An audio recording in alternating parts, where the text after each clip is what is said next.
میری اس کمزوری کا علم نہ ہوتا۔ بہرحال واقعی تم شریف آدمی ہو، سپر فیاض نے دانت پیستے ہوئے کہا، اور عمران قہقہ مار کر ہنس پڑا۔ بس اتنے میں ڈر گئے؟ ابھی تو میں نے سوئٹزرلینڈ والے بینک کی بات ہی نہیں کی، عمران نے ہنستے ہوئے کہا۔ کیا مطلب؟ تمہیں کس نے بتایا؟ یعنی سپر فیاض پوری طرح بوکھلا گیا۔ کہو تو تمہارے اکاؤنٹ کا کوڈ نمبر اور اس میں موجود رقم بھی بتا دوں، اور یہ بھی بتا دوں کہ کس کے ذریعے تم نے یہ اکاؤنٹ کھلوایا، اور پھر کتنی رقم کتنے موقع پر جمع ہوئی؟ عمران نے کہا۔ ارے خدا کی پناہ، تم تو کوئی نجومی ہو، حیرت ہے، میں نے تمہارے بلیک میلنگ سے جان چھڑانے کے لیے بڑا خفیہ کام کیا تھا، لیکن آخر تمہیں پتہ کیسے چلا؟ کمال ہے، سپر فیاض واقعی گڑبڑا گیا تھا۔ چھوڑو، آخر میں نے بھی تو زندہ رہنا ہے، تم جیسے لوگوں کے راز مجھے معلوم نہ ہو تو شام کی روٹی بھی نہ مل سکے گی۔ اچھا یہ بتاؤ کہ یہ سلیم صاحب کون ہے، ان کا درجہ کیا ہے؟ عمران نے آخر میں بات بدلتے ہوئے کہا۔ کیا مطلب؟ تمہاری بہن کی اس سے شادی ہو رہی ہے اور تمہیں اس کے متعلق معلوم ہی نہیں؟ سپر فیاض اور زیادہ حیران ہو گیا۔ میری بہن کی ہو رہی ہے، میری تو نہیں، اور تم بے فکر رہو، میری بہن کو پتہ ہوگا، لیکن مجھے تو آج ہی پتہ چلا جب ڈیڈی، اماں بھی اور سریا صبح میرے فلیٹ میں داخل ہوئے اور کہا کہ آج وہ لوگ آ رہے ہیں، اس لیے تم مستقل طور پر کوٹھی منتقل ہو جاؤ۔ اماں بھی نے تو کان سے پکڑ لیا تھا، بڑی مشکل سے جان چھڑائی۔ عمران نے ہنستے ہوئے کہا۔ اچھا آج اسی لیے سر رحمان دیر سے دفتر آئی تھی؟ ویسے کاش مجھے علم ہوتا تو میں اماں بھی کو اپنا جوتا اتار کر دے دیتا کہ اس سے تمہاری پٹائی کریں۔ واہ مزہ آ جاتا، سپر فیاض نے ہنستے ہوئے کہا، اور میں اماں بھی سے کہہ دیتا کہ اس فیاض نے تمہارے لاڈلے بیٹے کو بگاڑ رکھا ہے، تو پھر وہی جوتا تمہارے سر پر چلنا شروع ہو جاتا، اور پھر سر رحمان بھی اس جوتے بازی کو بند نہ کرا سکتے۔ عمران نے ہنستے ہوئے کہا۔ ارے ہاں واقعی، اماں بھی کو غصہ آ جائے تو پھر سر رحمان بھی بھیگی بلی بن جاتے ہیں، سپر فیاض نے ہنستے ہوئے کہا۔ ہر شریف آدمی کو اپنی بیوی کے سامنے بھیگی بلی بننا پڑتا ہے، تم بھی تو شریف آدمی ہو، کہو نہیں ہو؟ عمران نے کہا، اور سپر فیاض قہقہ مار کر ہنس پڑا۔ واقعی تم ٹھیک کہہ رہے ہو، اس لیے تو تم شادی نہیں کرتے۔ اچھا کبھی تو قابو آؤ گے پھر پوچھوں گا، فیاض نے قفط بھرے انداز میں ہنستے ہوئے جواب دیا۔ تم نے بتایا نہیں کہ یہ سلیم صاحب کیا چیز ہے؟ عمران نے اسے یاد دلاتے ہوئے کہا۔ ارے ہاں، ایک بار وہ اپنے ڈیڈی کے ساتھ سر رحمان کے پاس آئے تھے، اور سر رحمان نے مجھے ان کے متعلق رپورٹ تیار کرنے کے لیے کہا تھا۔ ان کے ڈیڈی امیر اللہ خان نیازی ڈپٹی کلر ریٹائرڈ ہیں، انتہائی شریف اور نیک آدمی ہیں، خاصی وسیع جائیداد کے مالک ہیں۔ سلیم ان کا اکلوتا بیٹا ہے، سول انجینئر ہے، بڑا خوبصورت نوجوان ہے، ایماندار شریف آدمی ہے۔ سلیم کی والدہ فوت ہو چکی ہے، کوئی بہن نہیں ہے، بس باپ بیٹے آفیسر کالونی میں اپنی ذاتی کوٹھی میں رہتے ہیں۔ میری رپورٹ کے بعد سر رحمان نے خود بھی چھان بین کی، اور پھر سلیم اور ان کے ڈیڈی کے گھر میں دعوت کی، اس کے بعد رشتہ طے پایا گیا۔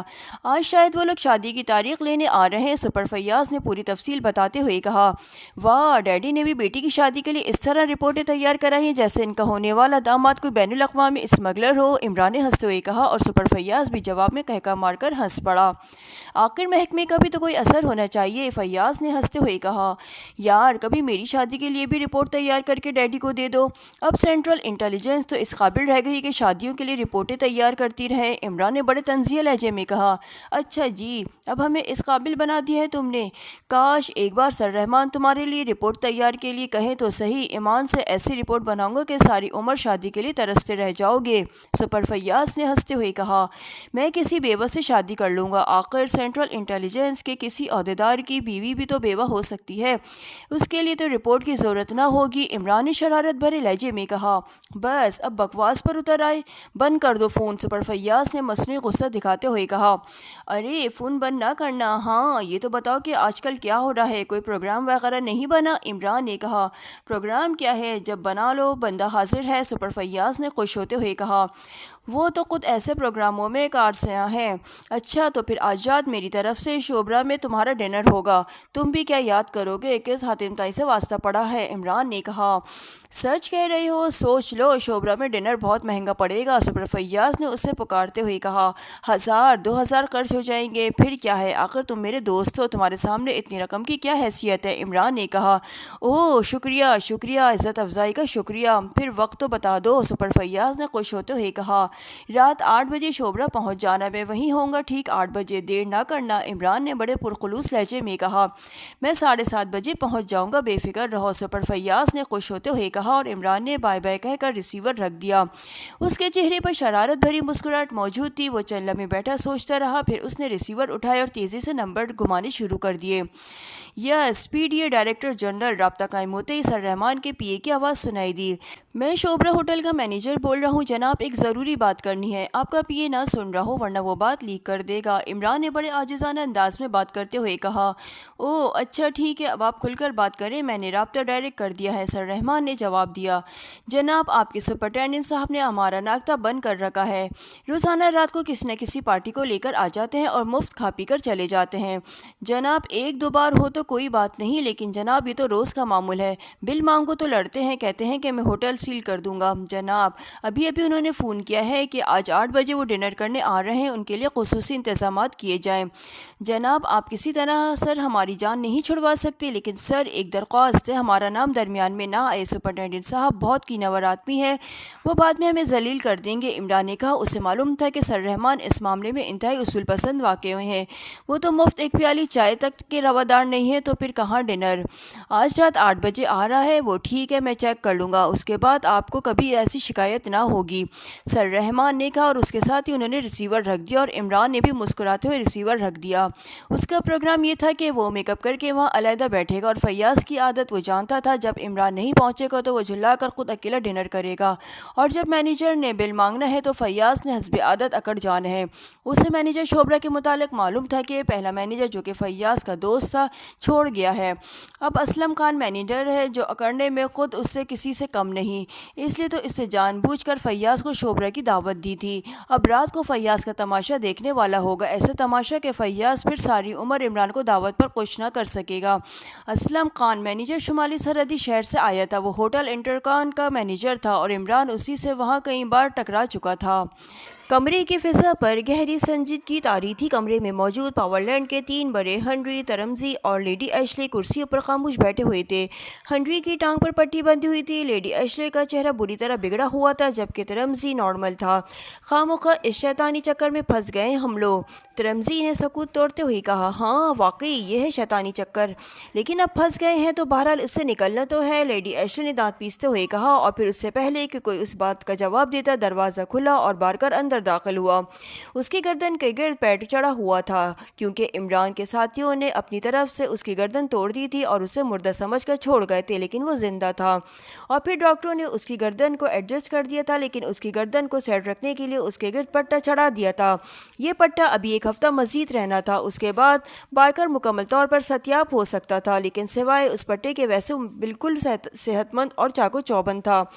بارکر اندر داخل ہوتے ہی مؤدبانہ انداز میں جھک گیا، وہ اب لیڈی ایشلے کا نمبر 2 بن چکا تھا اور اب ہیڈ کوارٹر میں ہی رہتا تھا۔ یس بارکر، کیا رپورٹ ہے؟ لیڈی ایشلے نے امید بھری نظروں سے پوچھا۔ میڈم، عمران نہ صرف زندہ بچ گیا بلکہ وہ اپنے ساتھیوں سمیت واپس اپنے ملک پاکیشیا جا چکا ہے۔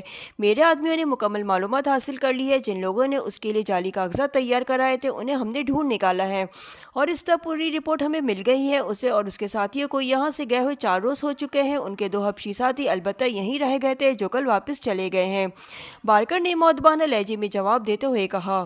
اوہ ویری بیڈ، لیکن یہ عمران آٹومیٹک ٹرانسمٹ فیوز کے پھٹنے کے بعد زندہ کیسے بچ گیا؟ کیا وہ کوئی مافوق الفطرت آدمی ہے؟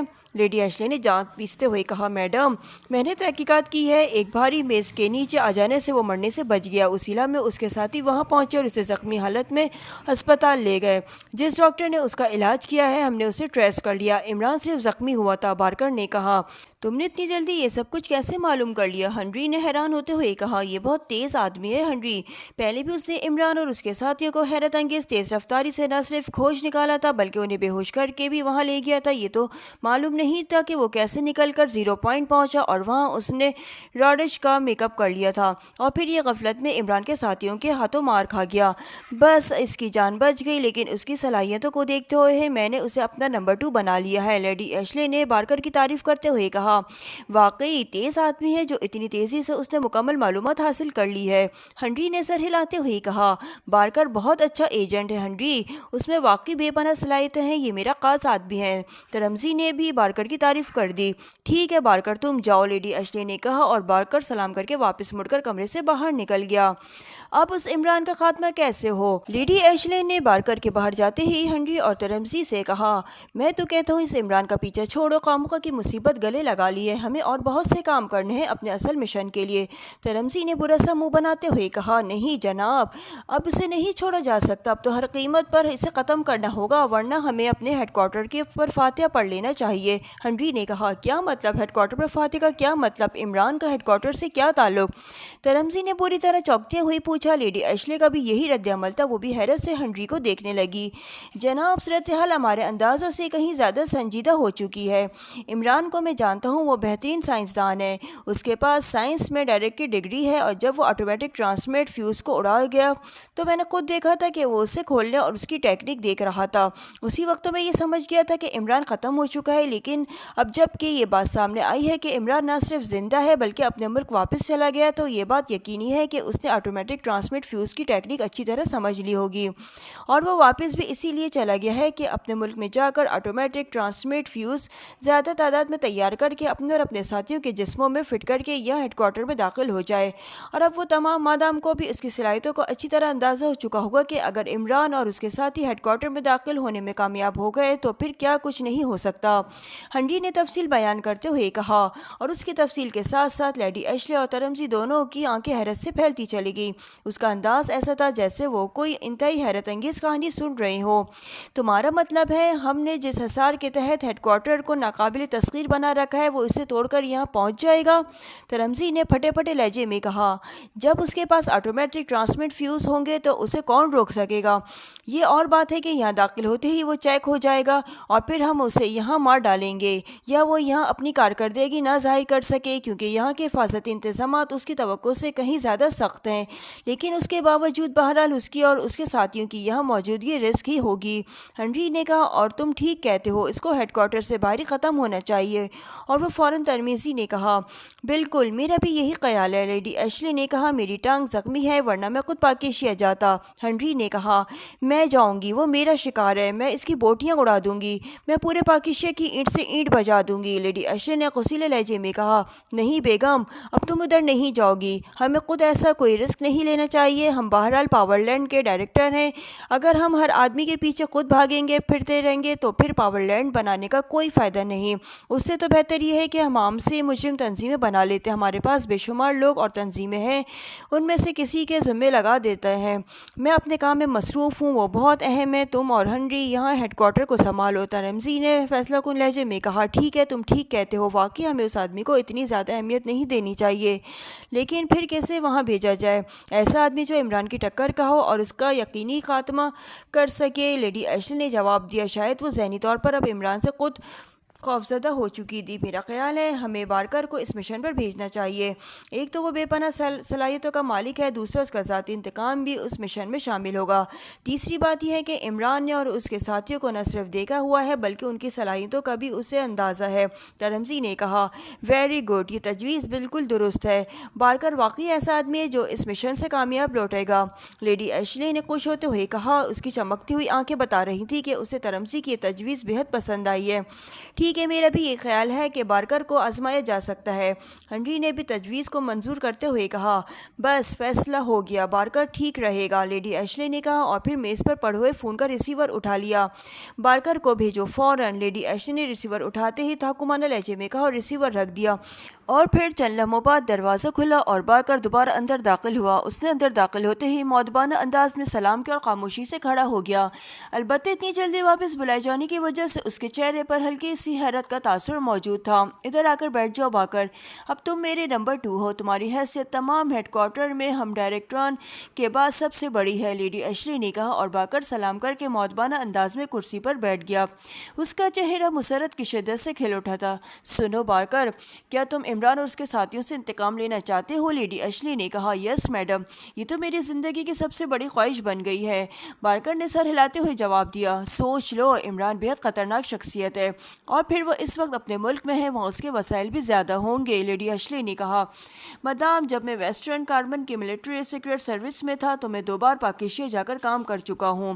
گو اس وقت میرا مشن ایسا نہ تھا کہ میں وہاں کی سیکرٹ سروس سے ٹکراتا، لیکن وہ ملک میرا اچھی طرح دیکھا بھالا ہوا ہے، اور پھر وہاں کی مخصوص تنظیموں میں ایسے لوگ موجود ہیں جو میرے دوست ہیں، اس لیے میں وہاں آسانی سے کام کر سکتا ہوں۔ اور جہاں تک عمران اور اس کے ساتھیوں کا تعلق ہے، آپ مجھے کسی صورت ان سے کم نہ پائیں گی۔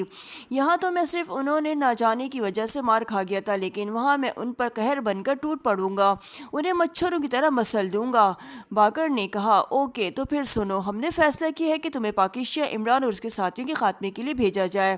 کیا تم تیار ہو؟ یہ سوچ لو کہ اس مشن میں ناکامی کا مطلب بہرحال موت ہی ہوگا، 100% موت۔ لیڈی ایشلی نے انتہائی کڑک لہجے میں کہا، میں جانتا ہوں میڈم، آپ بے فکر رہیں، بارکر کامیاب لوٹے گا ہر قیمت پر۔ بارکر نے خوش ہوتے ہوئے کہا، ورنہ ہم میں سے کوئی بھی اس کی موت کا یقین نہ کرے گا۔ اور سنو، تم اپنے طور پر آزاد ہوگے، جس طرح چاہو کام کرو، جتنے آدمی چاہو ساتھ لے جاؤ، اور جو سہولتیں تم چاہو گے تم انہیں حاصل کرنے میں آزاد ہوگے۔ ہمیں عمران کا سر چاہیے، ہر صورت میں، ہر قیمت پر۔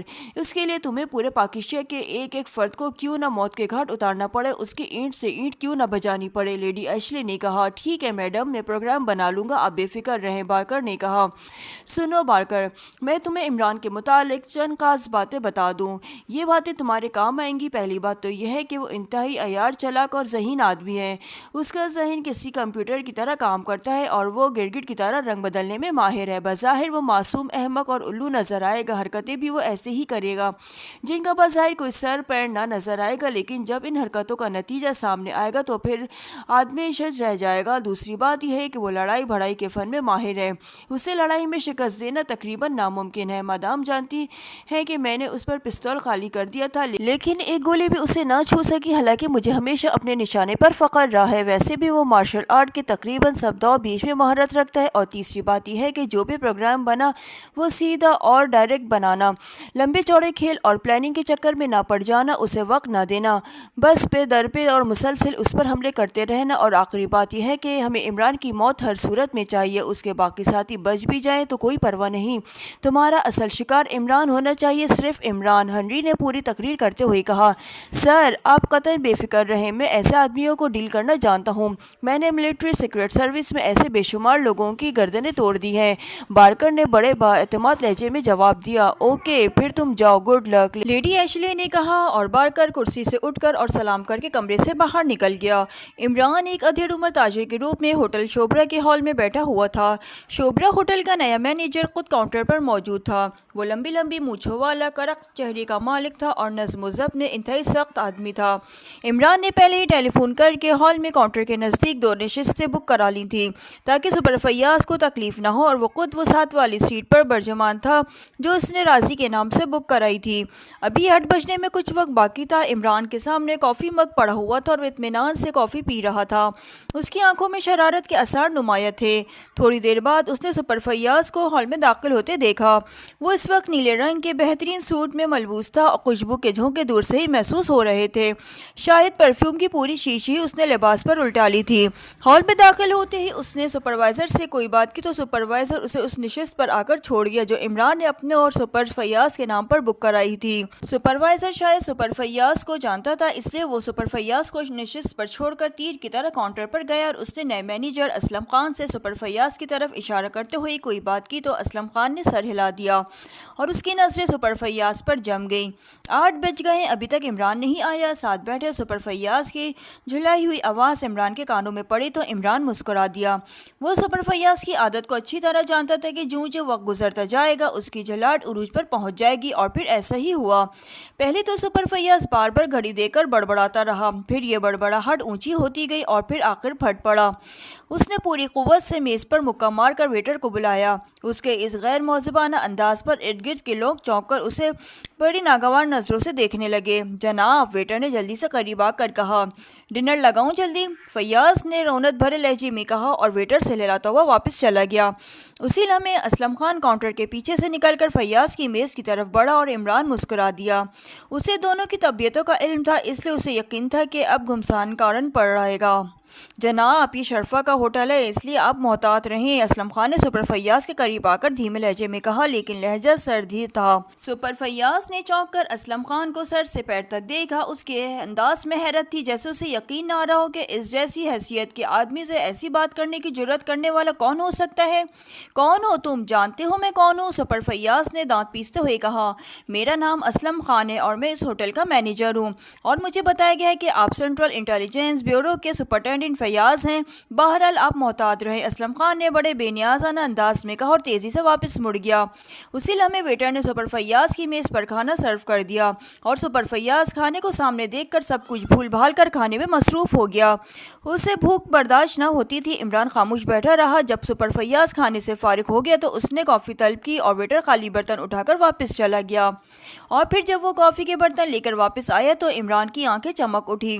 ٹرے میں ڈنر کا بل بھی موجود تھا۔ ویٹر نے بڑے مؤدبانہ انداز میں کافی سپر فیاض کے سامنے رکھی اور ساتھ ہی پلیٹ میں رکھا ہوا بل بھی۔ یہ کیا ہے؟ سپر فیاض نے بل دیکھ کر چونکتے ہوئے کہا۔ یہ ڈنر کا بل ہے جناب، ویٹر نے مؤدبانہ لہجے میں کہا۔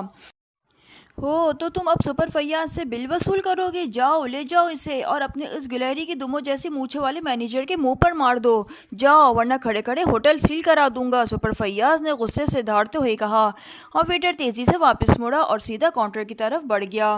عمران کا اسٹیج کردہ ڈرامہ اب پورے کلائمیکس پر پہنچنے والا تھا۔ ویٹر نے جا کر اسلم خان سے کچھ کہا تو اسلم خان کی مونچھیں بری طرح پھڑکنے لگی اور ایک بار پھر وہ کاؤنٹر سے نکل کر سپر فیاض کی طرف بڑھا اور اس کا انداز بے حد جاہرانہ تھا۔ آپ نے ڈنر کیا ہے تو بل آپ کیوں نہیں دے رہے؟ اسلم خان نے غصیلے لہجے میں کہا۔ اچھا تو تم بل مانگنے آئے ہو؟ جانتے ہو میں چاہوں تو ابھی کھڑے کھڑے ہوٹل کو سیل کرا دوں، جاؤ نہیں دیتا بل، جاؤ۔ سپر فیاض نے کبھی بل نہیں دیا، اس بات کو دھن میں رکھنا، گیٹ آؤٹ، سپر فیاض نے حلق کے بل چیختے ہوئے کہا، اور عین اسی لمحے دروازہ کھلا اور سر رحمان پورے جلال کے عالم میں ہال میں داخل ہو کر سیدھے سپر فیاض کی میز کی طرف بڑھے۔ اسی لمحے عمران نے ایک آدمی کو ایک سائڈ کی میز سے اٹھ کر سر رحمان کے پیچھے چلتے ہوئے دیکھا، اور وہ جان گیا تھا کہ یہ آدمی اسپیشل برانچ کا انسپکٹر خان عالم ہے۔ وہ شاید اسی کے منٹ کی رپورٹ دے رہا کر عین موقع پر اندر بلایا تھا، ورنہ ظاہر ہے کہ سر رحمان کو الہام تو نہ ہوتا تھا کہ وہ عین موقع پر پہنچ جاتے، اور شاید یہ بات سر رحمان بھی جانتے تھے کہ اگر وہ پہلے اندر داخل ہوتے تو پھر سپر فیاض اپنا چھوڑ ہوٹل اور موجود ہر شخص کا بل ادا کر دینے میں عافیت سمجھتا۔ کیا بات ہے فیاض؟ سر رحمان نے قریب پہنچ کر انتہائی غصیلے لہجے میں کہا، اور سپر فیاض اس طرح اچانک اور انتہائی غیر متوقع طور پر سر رحمان کو سامنے دیکھ کر اس طرح بری طرح گھبرائے کہ دونوں ہاتھوں سے سیلوٹ جھاڑ دیا۔ سر رحمان نے director general central intelligence inspector Alam Khan نے جلدی سے مینیجر کا سر رحمان سے تعارف کراتے ہوئے کہا، او صاحب آپ اچھے موقع پر تشریف لائے ہیں، سپرنٹینڈنٹ صاحب نے ڈنر کیا ہے لیکن بل نہیں دے رہے، کہتے ہیں کہ میں نے کبھی بل ادا نہیں کیا اور میں کھڑے کھڑے ہوٹل کو سیل کرا دوں گا، اسلم خان نے مؤدبانہ لہجے میں کہا۔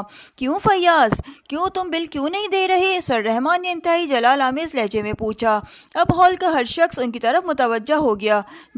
جناب مجھے عمران نے دعوت دی تھی، یہ میز بھی اسی نے بک کرائی ہے، میں تو کہہ رہا تھا کہ بل وہی دے گا، میں نے انکار تو نہیں کیا سر، سپر فیاض نے انتہائی بوکھلائے لہجے میں کہا۔ عمران نے بک کرائی ہے تو عمران تمہیں دعوتیں کھلاتا پھر رہا ہے، کیوں؟ کیا کام لینا ہے اس نے تم سے؟ سر رحمان نے عمران کا نام سامنے آتے ہی اور زیادہ غصیلے لہجے میں پوچھا۔ جناب دوستی میں بل دے دیتا ہوں، سپر فیاض نے جان چھڑانے کے لیے تیزی سے جیب سے بٹوا نکالتے ہوئے کہا، لیکن اسی لمحے ہال میں گولی چلنے کا دھماکہ ہوا اور سر رحمان کے حلق سے چیخ نکلی اور وہ پہلو کے بل دھڑام سے فرش پر گر پڑے۔ عمران ایک لمحے کے لیے تو سن ہو کر رہ گیا، مگر دوسرے لمحے وہ اچھل کر کھڑا ہوا اور تیزی سے بائیں طرف کی راہداری کی طرف دوڑا۔ گولی ادھر سے ہی چلائی گئی تھی اور اس نے ایک نیلی جیکٹ والے آدمی کو تیزی سے اس راہداری میں دوڑتے ہوئے دیکھا تھا۔ جیسے ہی عمران راہداری میں مڑا، اچانک وہ اچھل کر منہ کے بل فرش پر گرا اور نیلی جیکٹ والے کی طرف سے پھینکا جانے والا بم اس کے اوپر سے گزر کر ہال کے اندر جا گرا، اور پھر ایک خوفناک دھماکہ ہوا اور عمران کو یوں محسوس ہوا جیسے پورا ہوٹل فضا میں اڑ گیا ہو۔ دھماکہ اس قدر خوفناک اور شدید تھا کہ عمران کا ذہن ایک لمحے کے لیے معاف ہو گیا۔ نیلی جیکٹ والا عقبی دروازے میں غائب ہو چکا تھا، ہال کی طرف سے چیخ و پکار کی آوازیں اب سنائی دینے لگی تھیں۔ عمران اٹھ کر دوڑتا ہوا عقبی دروازے میں پہنچا تو باہر سڑک پر آ گیا، سڑک رواں دواں تھی۔ عمران دانت پیستے نیلی جیکٹ والے کو دیکھنے لگا، لیکن نیلی جیکٹ اسے کہیں نظر نہ آئی تو عمران دانت پیستا ہوا واپس پلٹ پڑا۔ سامعین، کہانی کا پہلا حصہ یہاں پر اپنے اختتام پر پہنچا ہے۔ آگے کے ایڈونچر کے لیے نئے پارٹ کا انتظار کیجیے۔ ایف ایم اسٹوریز کو سپورٹ کیجیے، ہمارے چینل کو لائک اینڈ سبسکرائب کیجیے۔ سبھی سننے والوں کا بے حد شکریہ۔ جزاک اللہ۔ اللہ حافظ۔